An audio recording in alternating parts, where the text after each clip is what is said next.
বিরতির পর স্বাগত। 13 নম্বর ত্রিপুরা ব্যাটালিয়ন এনসিসি আগরতলা উদ্যোগে 10 দিন ব্যাপী কর্মসূচি হাতে নেওয়া হয়েছিল। আজ হচ্ছে তার সমাপ্তি অনুষ্ঠান। অনুষ্ঠানে উপস্থিত ছিলেন 13 ত্রিপুরা ব্যাটালিয়নের commandant colonel C Rajasekhar. Bhagat Singh যুব আবাসে এই অনুষ্ঠানটির আয়োজন করা হয়। প্রায় সারা রাজ্যের বিভিন্ন স্কুল কলেজ থেকে 400 জন ছাত্রছাত্রীরা এই সমাপ্তি অনুষ্ঠানে অংশগ্রহণ করেছেন।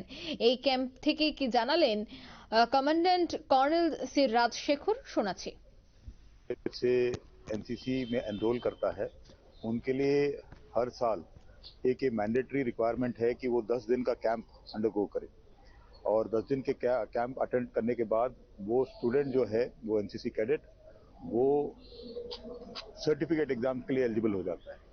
तो ए सर्टिफिकेट जो स्कूल के बच्चों के लिए है, बी और सी सर्टिफिकेट जो कॉलेज के बच्चे हैं जो फर्स्ट सेकेंड थर्ड ईयर में हैं वो एलिजिबल हो जाते हैं।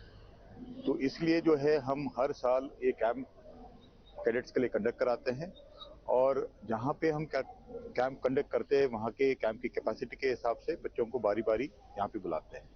इस वाली पर्टिकुलर कैंप जो कंबाइंड एनुअल ट्रेनिंग कैंप 103 है, इसमें 400 बच्चे ये हमारे अलग अलग कॉलेज और अलग अलग स्कूल जो पूरे त्रिपुरा 8 डिस्ट्रिक्ट से यहाँ पे बच्चे आए हैं।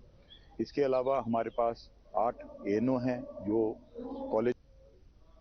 আপনারা শুনলেন তার বক্তব্য।